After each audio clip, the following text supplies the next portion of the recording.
नमस्कार बच्चों, आज हम हिंदी व्याकरण की कक्षा में पढ़ेंगे कारक।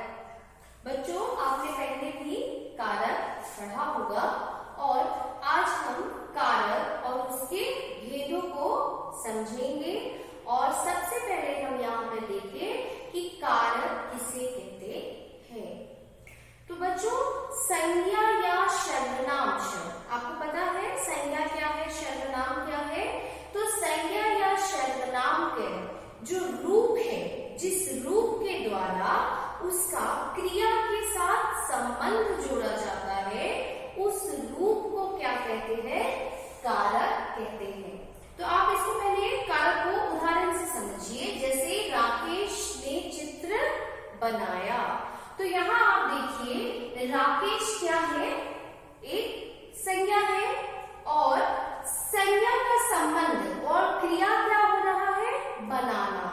बनाना क्रिया है कि वो क्या बना रहा है, तो वो चित्र बना रहा है और चित्र क्या है, कर्म है। ठीक है, तो राकेश जो है संज्ञा है और इसका संबंध जो क्रिया के साथ जोड़ा जा रहा है और राकेश यहाँ पे क्या कर रहा है, चित्र बना रहा है। तो ये जो संबंध है उसके जो रूप है, ये जो रूप है यही कारक कहलाता है। ठीक है, दूसरे शब्दों में हम जाने कि संज्ञा या सर्वनाम जो है उसका संबंध, मतलब वाक्य के जितने भी शब्द है उसका क्रिया के साथ जो संबंध है, जिस रूप के द्वारा वो संबंध बताया जाता है, वही कारक कहलाता है। अच्छे, अब इसके भेदों को हम जाने, मतलब कारक कितने तरह के हो सकते हैं। तो जो प्रयोग होता है ना, उसके आधार पे हम देखते हैं कि उसके कितने सारे भेद हैं। तो कारक के कुल 8 भेद है। पहले हम भेदों के नाम, और ये कारक चिन्ह अर्थात विभक्ति चिन्ह भी इसको कहते हैं या पर सर भी कहा जाता है। तो आप पहले जानिए क्या क्या है। कर्ता क्या है, कर्ता कारक, कर्म कारक, करण कारक, संप्रदान कारक, अपादान कारक, संबंध कारक, अधिकरण कारक और संबोधन कारक। ठीक है, और इसके जो चिन्ह है उसके हिसाब से देखिए। कर्ता कारक का चिन्ह क्या है, ने। ठीक है, तो कर्ता ने, कर्म को, करण से, के द्वारा, संप्रदान के लिए, को, अपादान से अलग होने के अर्थ में है। यहाँ आप देखेंगे कि करण से और अपादान से दोनों में से है, लेकिन दोनों में अंतर क्या है वो समझिए। यहाँ से के द्वारा है, मतलब किसी चीज के द्वारा कोई काम होता है, कोई साधन है। ठीक है, लेकिन यहाँ पर क्या है, अलग होने का भाव आएगा। अपादान कारक और करण कारक में अंतर यही आएगा कि अपादान में अलग होना, मतलब सेपरेट होने का भाव आएगा। जब हम उदाहरण लेंगे तब और आगे अच्छे से समझेंगे। आप इतना ध्यान रखिए कि अपादान में अलग होने का भाव है किसी चीज से, और यहाँ पे जो करण में है या किसी चीज के द्वारा कोई काम करने का भाव है।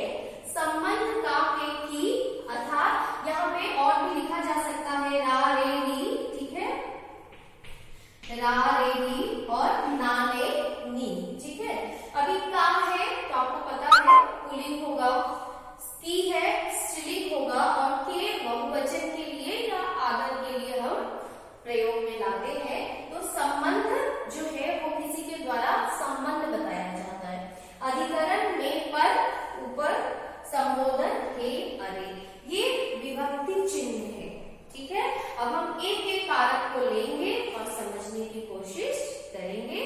सबसे पहले हम आते हैं कर्ता कारक पे। ठीक है, तो बच्चों यहाँ जो पहला उदाहरण है कि राकेश ने चित्र बनाया। यहाँ राकेश क्या है, संज्ञा तो है और साथ ही साथ कर्ता है। क्या है, कर्ता, जिसको आप सब्जेक्ट के रूप में पढ़ते हैं। तो कर्ता यहाँ पे क्या कर रहा है, चित्र बनाने का काम कर रहा है।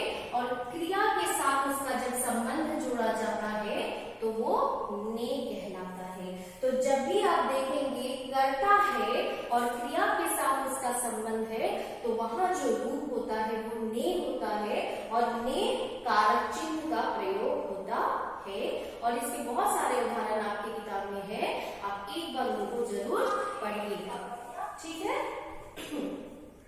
दूसरा है कर्म, ठीक है।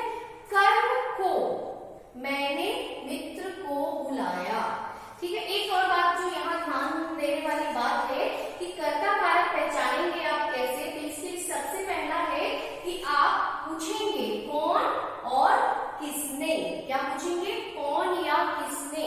जैसे यहाँ देखिए राकेश ने चित्र बनाया, तो किसने चित्र बनाया? तो राकेश ने चित्र बनाया। दूसरा है कर्म कारक, तो कर्म का जो चिन्ह है वो क्या है? को। और मैंने मित्र को बुलाया, यहाँ क्या हो गया? मैंने मित्र को बुलाया। को जो है वो क्या होता है?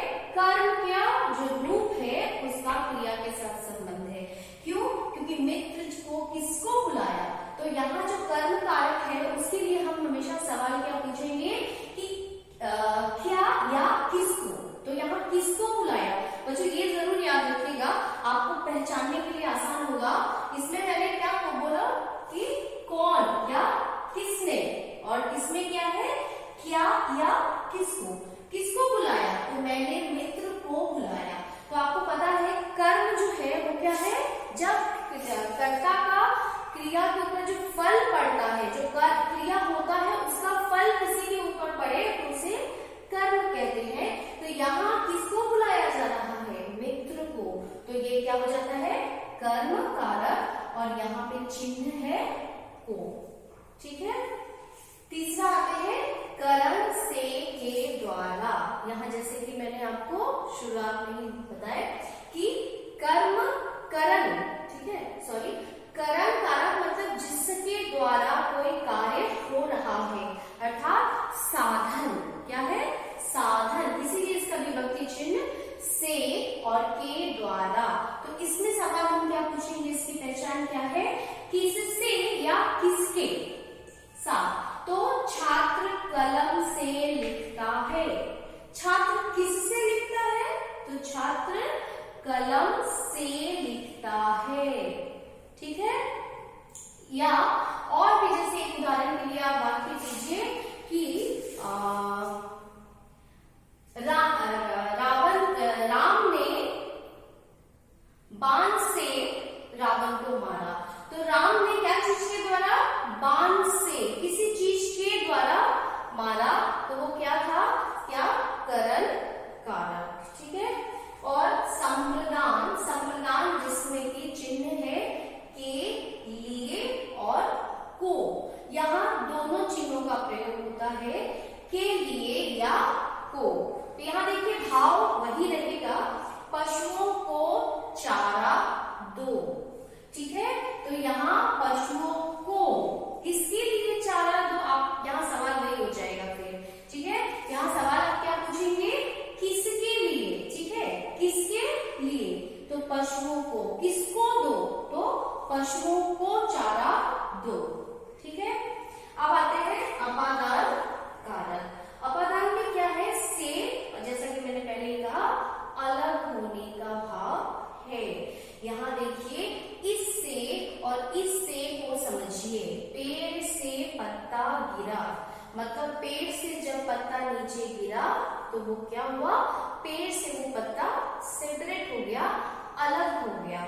लेकिन यहाँ पे छात्र कलम से लिखता है, मतलब उसके द्वारा लिखता है।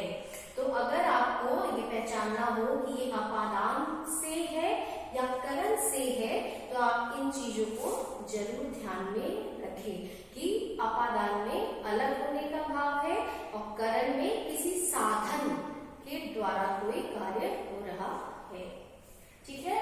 अभी आते हैं हम संबंध पे। संबंध में क्या है? काके की रारेरी नानेनी। अभी जैसे माला का लेख सुंदर है, यहाँ आपका प्रश्न हो जाएगा किसका, किसकी, किसके, ठीक है। बहुत सरल है समझना। तो किसका लेख सुंदर है? या अगर स्त्रीलिंग का भाव आ रहा है तो किसकी और किसके। तो सवाल अगर पूछते हैं आप देखिएगा तो आपको समझ में आएगा।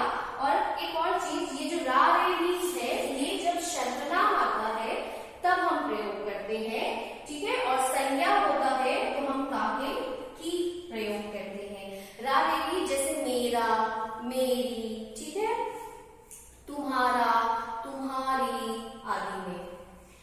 अधिकरण में पर, अधिकरण का चिन्ह है में पर, ऊपर भी होता है, ठीक है। अच्छा, अधिकरण कारक क्या है? जहां हम आधार प्रस्तुत करते हैं। तो जैसे मछली पानी में रहती है, मछली कहाँ रहती है? पानी में रहती है। चिड़िया पेड़ पर रहती है, तो कहाँ रहती है? पेड़ पर। तो यहाँ आप देखिए में मतलब आधार है। इसी तरीके से पर और ऊपर भी प्रयोग में आते हैं। तो यहाँ जो सवाल होता है, कहाँ पर, किस में, ठीक है। और अंतिम जो है 8वां भेद, ये है संबोधन, जो शब्द से ही पता चल रहा है जब यहाँ पे किसी को हम संबोधन करते हैं। जैसे हे अरे, उदाहरण के तौर पे, अरे बेटा तुम कहाँ खो गए थे। तो ये जो अरे है ये संबोधन है, इसीलिए ये संबोधन कारक है। तो बच्चों आपको सबसे पहले तो ये विभक्ति चिन्ह, ये जो कर्सर है, ठीक है, इसको आपको याद करना पड़ेगा। जैसे मैं एक बार बताऊं और अच्छे से याद करके मुझे सुनाना पड़ेगा आप लोगों को।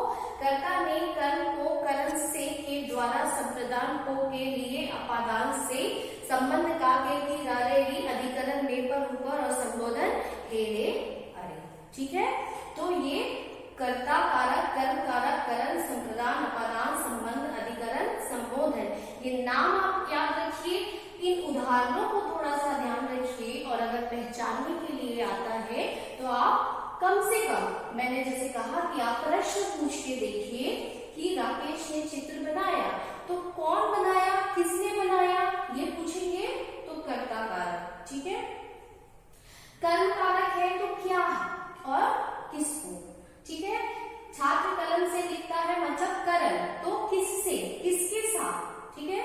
संप्रदान अगर है तो हम पूछेंगे, क्या पूछेंगे, किसके लिए, ठीक है। अपादान है तो हम क्या लिखेंगे, किससे।